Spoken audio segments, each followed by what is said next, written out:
The lighting of the chalice. Come one, come all. Come with your missing pieces and your extra screws.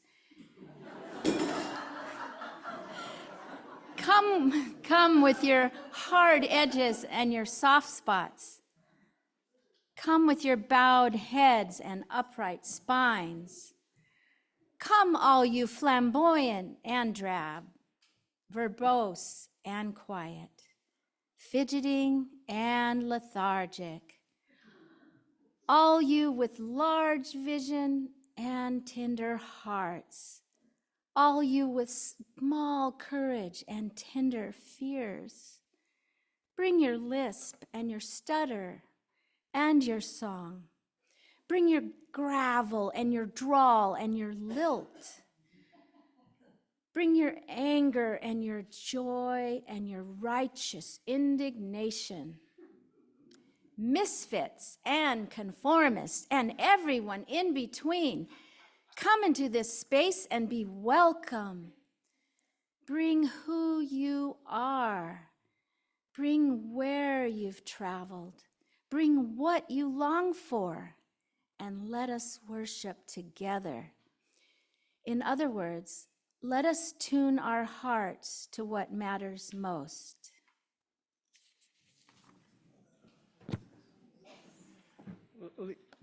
Liana, beautifully offered, thank you. The words of Ian Riddell. Good morning. I am Lindsay Dunckel, and I am serving as worship associate for this morning's service. Welcome to those in the room and those on Zoom, to the Unitarian Universalist community of the mountains, a place where we are each welcome to bring our whole selves, all the wild, woolly bits, the boring bits, the prickly bits, the joyful bits, the grieving bits, the conflicting bits, all of it. May you be able to lay your burdens down for this hour of worship while we set aside time to make sense of ourselves and the world. We strive to make of this a place of authenticity, where we can seek solace, feel a connection to others, and stretch along our growing edges, building together a beloved community. Come, as we heard in our chalice lighting words, let us tune our hearts to what matters most. And our opening words this morning will be sung by the choir.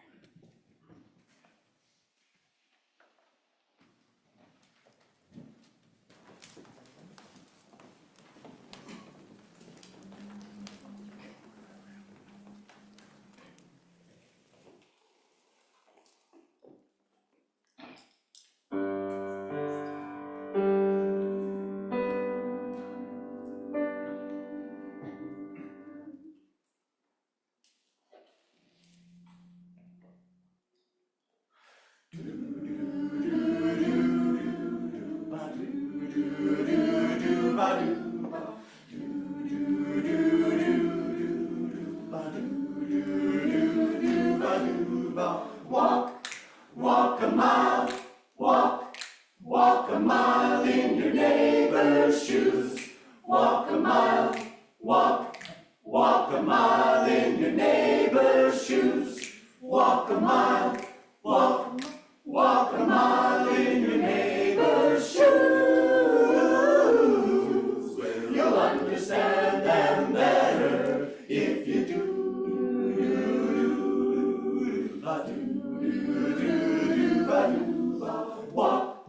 Walk a mile, walk a mile in your neighbor's shoes. Walk a mile, walk a mile in your neighbor's shoes. Walk a mile, walk a mile in your neighbor's shoes. You'll understand them better if you do. Walk a mile and see the world you will see the world through your neighbor's eyes. See the world you will see the world through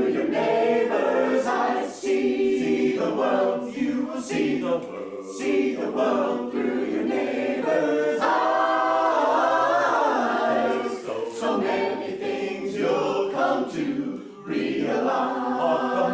Walk a mile and live a day. Live a day in your neighborhood. Live a day. Live a day in your neighborhood. Live a day. Live a day in your neighborhood. You'll understand them better if you could. You will understand them better. You'll understand them better. You'll come away with a different point of view. If you walk a mile, see the world, live a day. Walk a mile in your neighbor's shoes. Their shoes. Walk a mile.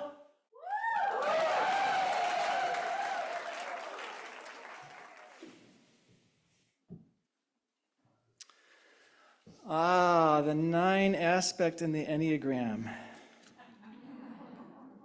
The final personality aspect in our year-long series. The 9 is known as the Peacemaker, or I think the most wonderfully apt title is the Peaceful Accommodator. Those who know 9s are chuckling at this. This is the easygoing, reassuring, agreeable, or accommodating part of us that goes with the flow and gets along with just about everybody. Generally quiet, self-effacing, receptive, the part of us that is deeply afraid of conflict and that is inclined to go along to get along, to not rock the boat and to not want our boat rocked by anyone else, thank you. This is the part of us devoted to seeking peace inside and outside in our families, our communities, our world. The part of us driven always to calm the waters. The part of us that wants everyone to get what they want and for everyone to just get along, and so not to disturb our peace. The part of us that sees much more than we say. People in whom 9ness is primary are often strong mediators, bridge builders, soothers who exude ease and calmness. I can't tell you many times I've been to a conference or a class and I've met people, I don't know people at all. We've been in class, I don't know, for an hour. I've hardly said anything. And they'll come up later and say, I feel so calm around you. But that calmness comes for our 9ness at a personal price. All year I've been approaching the Enneagram with the understanding that we each have all 9 aspects in us to varying degrees, all 9 sets of gifts and all 9 sets of challenges and fears, those fears that drive our behavior. And though one personality aspect is usually primary for each of us, none of us are simply one thing.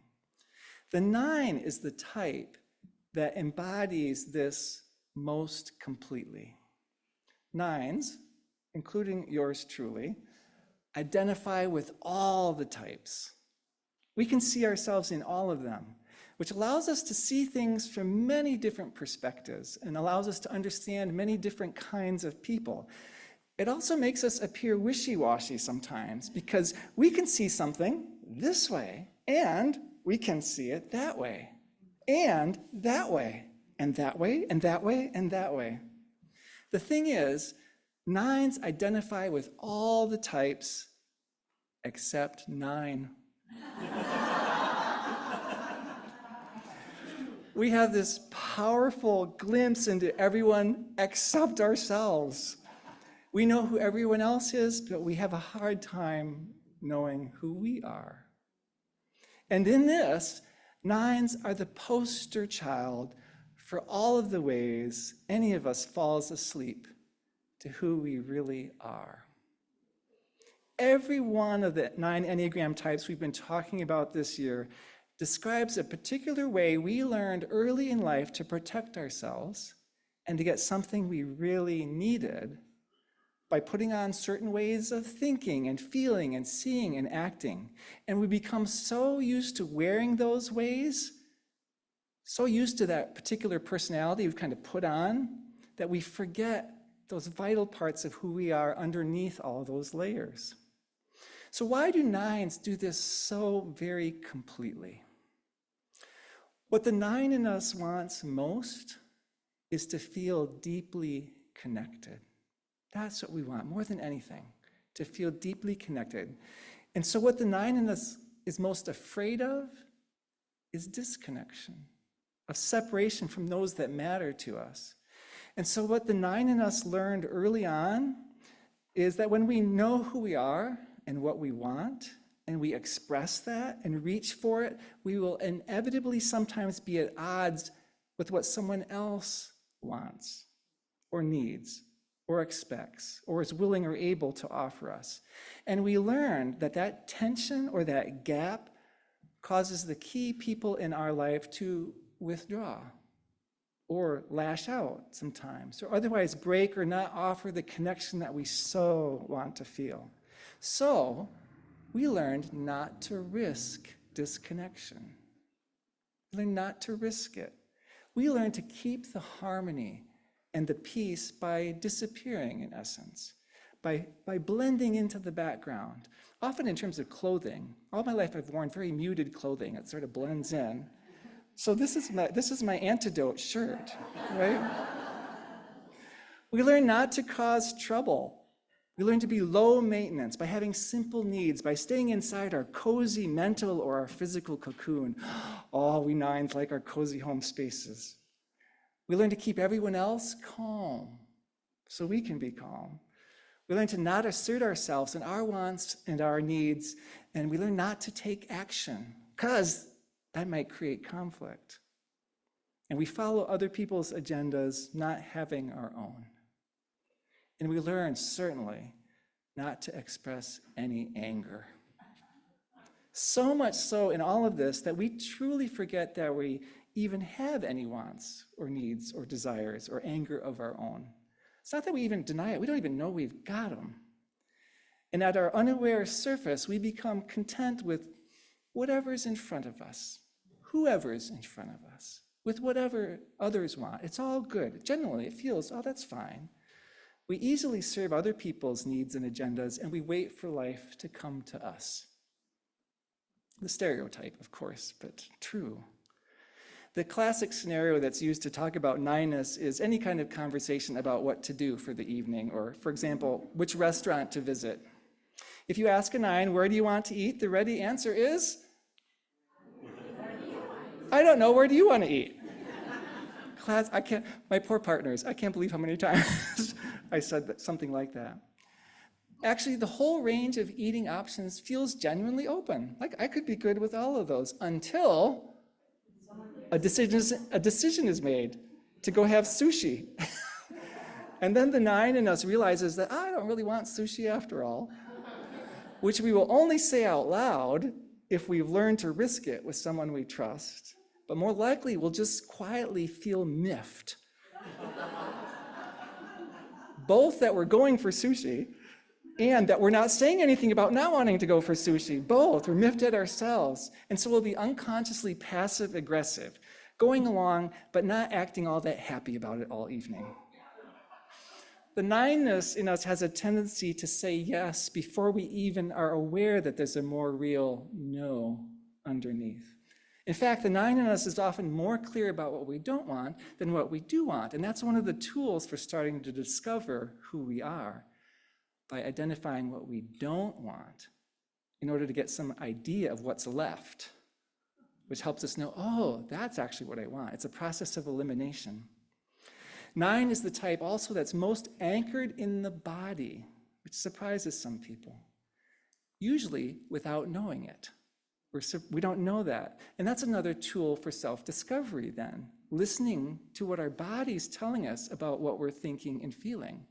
Our guts have this very strong sense of what's going on. Our minds might not get it, but our bodies don't forget who we are. And they will tell us, right? That aching gut, that flutter, that anxiety, whatever that is, we'll feel it in our bodies.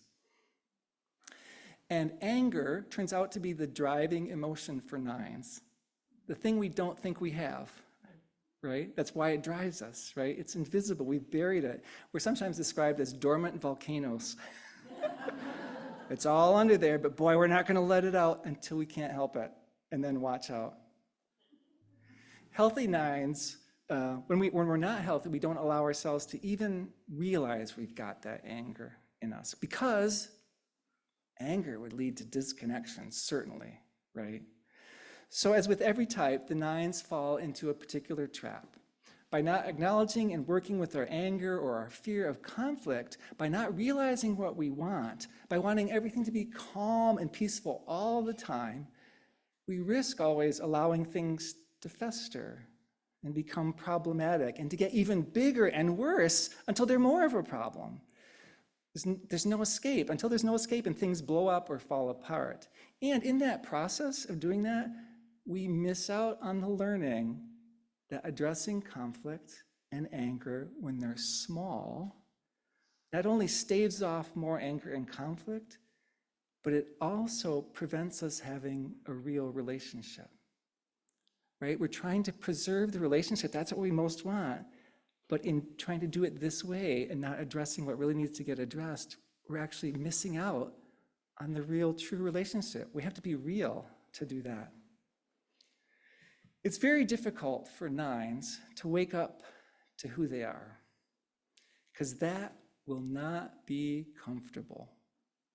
That will not be peaceful. And it's going to come with a whole lot of grief. As Sleeping at Last puts it in a song they wrote for and about nines, I've been less than half myself for more than half my life. I've been less than half myself for more than half my life. And that's a painful realization. Nine or no, it may resonate with you. Nines have the gifts of very profound patience, quiet strength, a deep ability and willingness to let others be who they are and to develop in their own way. The genuine ability to cultivate harmony and getting along.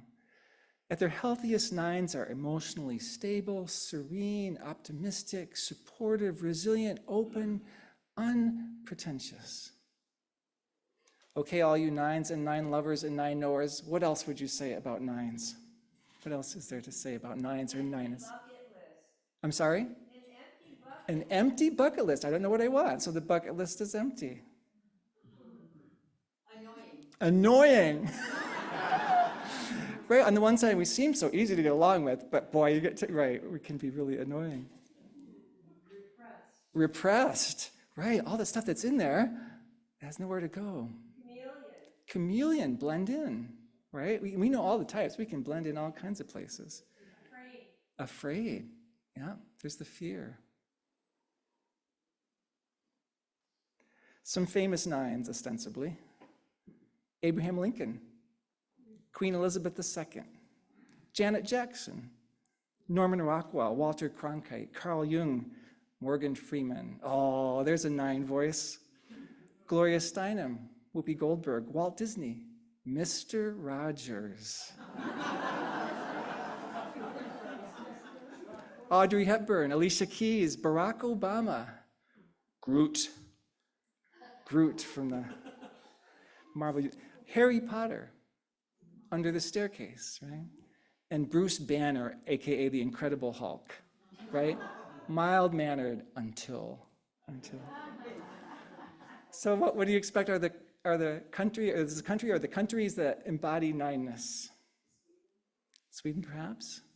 Switzerland, neutral. We're not going to get involved. Canada, nice. Canada, nice, right? Pre-industrial countries, yes. The other one that's named sometime is Jamaica. It's all good, right? The stereotype of it's all good. It's all good. Animal that embodies nineness. Chameleon, dog. A Labrador. Golden retriever. Sloth, right. So The idea of laziness is attributed to nines, not laziness in getting things done or action, but laziness in discovering who we are, right? That we're just going to let that be. We're not going to really risk that. Elephants are named sometimes, right? Quiet, plodding, doing their thing until. Well, I'm very pleased to say that Lindsay has some reflection to offer on nineness.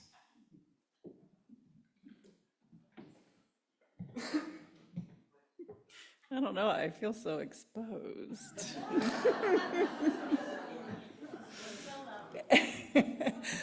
I feel like I have to tell you that my children, when they were teenagers, looked at me and they said, you know, whenever we asked you if you were mad, you would always say, no, I'm not mad, I'm just frustrated. So when my husband and I first bought our house, I suddenly understood with great clarity that owning a house meant a lifetime of projects. That loose step, the crack in the tile, the water heater that needs draining, the trees that need trimming. And at the ripe old age of 58, I've come to understand with great clarity that being a human is the same. A lifetime of projects. We're never done, it seems to me. We never arrive. If we're lucky, we are always becoming. And I don't mean this in the vein of often toxic self-improvement / self-help mania that seems to have overtaken American popular culture, that we must be constantly getting better at everything and never waste a minute of our lives. We are always becoming in the sense that we continue to learn who we are, both by nature and nurture, why we act and react the ways that we do, what we truly want and need, what we're capable of, how we can contribute, what we carry, what we can set down.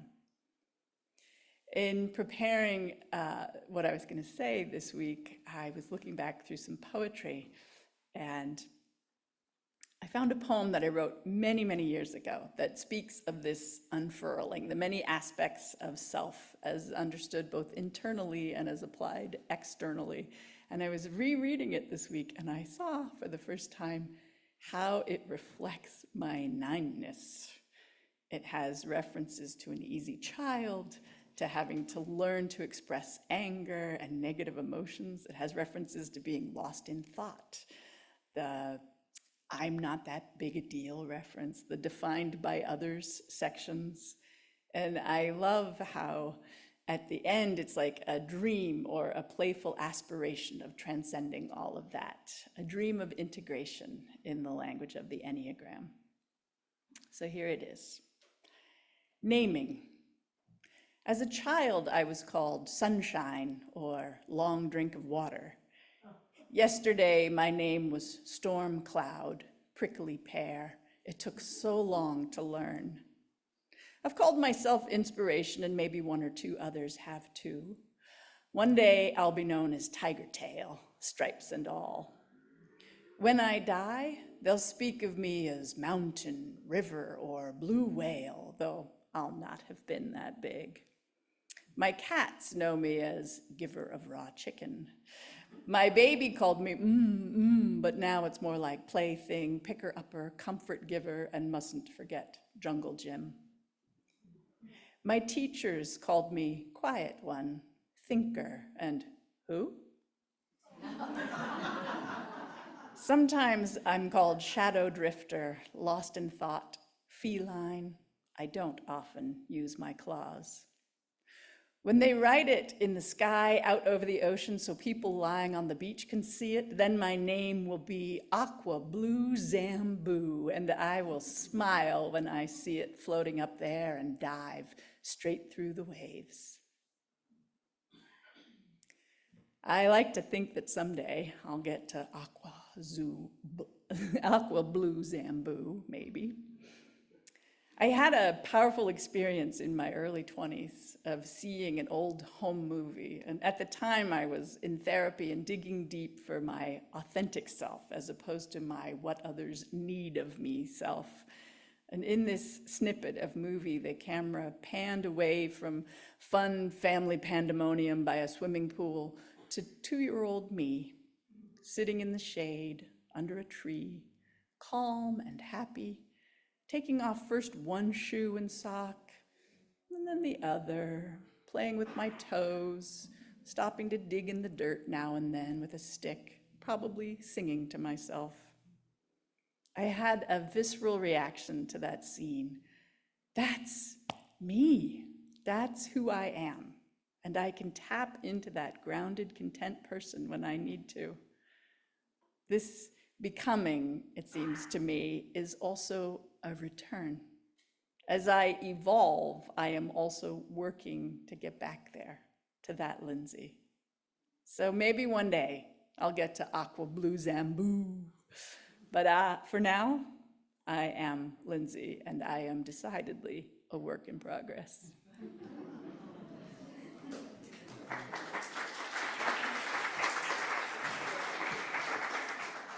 Thank you, Lindsay. Thank you. We are works in progress indeed.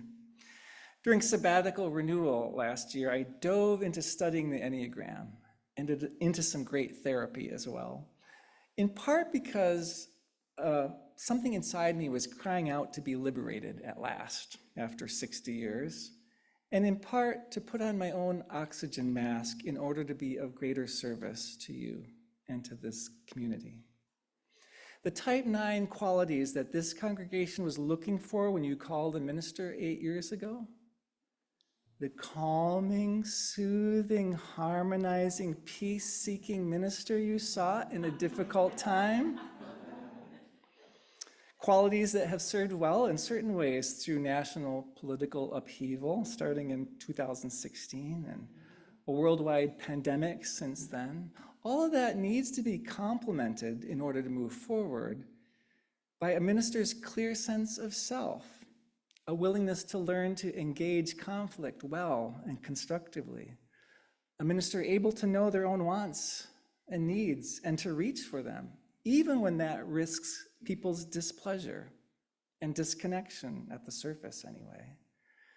The ability to take and hold a clear stance even when it's not popular or might not be. I undertook this series of Enneagram services this year to help me further my own journey, yes, but I have also hoped that these services are inviting you into curiosity, into greater awareness of yourself and others, and all the many aspects and layers of each of us. Some of you have grooved on these services and are seeking deeper engagement with the Enneagram's insights, and others of you have been, I don't really get it, but okay. So thanks for your patience and the space you've allowed. It is bearing fruit. In April, I was hiking in Ashland.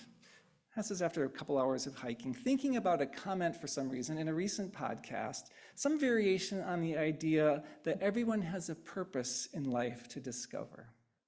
The thing is, I don't ascribe to that notion that there's some singular purpose we're each supposed to discover. I believe we find and create purpose, or look back and see purpose, and that there are many possibilities for each of us. So I don't think there's one particular purpose we're supposed to find. But I started to wonder to myself whether believing that is helpful for humanity, even if it's not true. In other words, does it ultimately do more good to live as if each of us has a purpose for us to find? So in the midst of that thought, I suddenly had this sense of a wave, including that thought about needing to find purpose, a wave coming from out of the sky and washing over and through me, kind of with that kind of force. And with it, I felt the heavy weight of a lifetime of shoulds and oughts and do's and don'ts, and not following my own needs and intuitions. Things I've been carrying and that have essentially tethered me in place is what it felt like. And with that realization, with this wave, I had this sense in that moment of being encased in like 8 to 10 inches of thick, heavy, crusty, wet flesh. You know, like a kid's snowsuit that restricts your movement, only much thicker and heavier and deadening and immobilizing. And I had this urge to peel this encasement back, to peel it off. And so I did. Without thinking too hard, with my hands, I'd made this motion with this sense of breaking the surface and peeling the thick layers back and off. And what I sensed remaining underneath, exactly me-sized, skinny, and slightly greenish for some reason, was wet and slimy, kind of like the scenes in movies when aliens are being born. Like mammals too, including us, wet and gooey, with tender skin only because it hadn't been exposed for long, but not at all fragile. No, strong and energized. In fact, I felt luminous, completely energized and free and limitless, able to go anywhere, do anything, absolutely at home, anywhere and everywhere. The real me beneath all those layers, luminous. I shared this story with someone who afterward wanted to know where I was getting my mushrooms.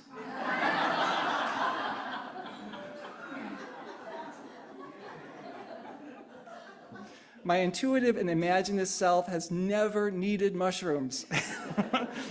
I live and breathe and feel in metaphors and images.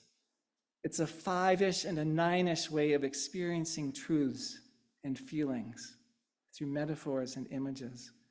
I've thought and talked about this inner sense of self, as you know, for years. And though I've had a genuine awareness and sense of that true self inside, this was the first time, as an adult at least, that I experienced it so completely, so vividly, so directly. The first time I met that me, that luminous me, fully. Enneagram teachers refer to this true, unmitigated, uncompromised self as one's essence. That's our essence, they say. Other religious traditions have other names. The real, true you, by any name. The 9 Enneagram types are each a different way we forget some important aspect of our essence. That's the teaching. The goal for all of us always is to wake up and remember who we are. And now that I've experienced that self, this essence so profoundly, I am powerfully motivated to do what it takes to liberate it. Not knowing exactly what that means. And I call this me luminous Kevin. And I find myself asking, what would luminous Kevin do? Which is more than a simple intellectual exercise, because I have a felt experience of that to anchor me as a point of reference. I can go back to it and feel it and say, oh, what would luminous Kevin do? Quite honestly, encountering and being your luminous self in your own way is my deep hope for you, and my deep hope for us. We Unitarian Universalists are the children of 2 traditions, each born of their own strict Protestant Calvinist parents who did their best, traumatized as they were themselves. They born of our Catholic great-grandparents during the fertile and violent chaos of the Protestant Reformation. And they born of our Jewish great-great-grandparents. And they of our ancient, hard-scrabble, earth-centered great-great-great-grandparents. We have pieces of each of their DNA in this Unitarian Universalist tradition, but we also have our own true self, our essence to discover and realize. Individual congregations each have their own personality, their own type, but as a tradition, overall, I think Unitarian Universalism is, in aspiration, a 9. Seeing from many perspectives, remaining open to many perspectives, wanting everyone to get what they want and need and to get along, wanting to be a harmonizing influence while also courageously clear about what we want. A relatively young tradition in search of its own true self, sometimes more clear about what it doesn't want than what it does want. In search of a true self beneath the heavy layers of whatever intergenerational shoulds and oughts remain, though so many layers appear to have been shed already. Healthy 9s can have the strengths of 8s, the sense of fun and adventure of 7s, the dutifulness of 6s, the intellectualism of 5s, the creativity of 4s, the energy and attractiveness of 3s, the generosity of 2s, and the idealism of 1s. They also know who they are in addition to all those things. They know their own gift for bridging and harmonizing, seeing many sides and seeking peace, and most of all, deep, deep connection. Although we might not be quite aware of that.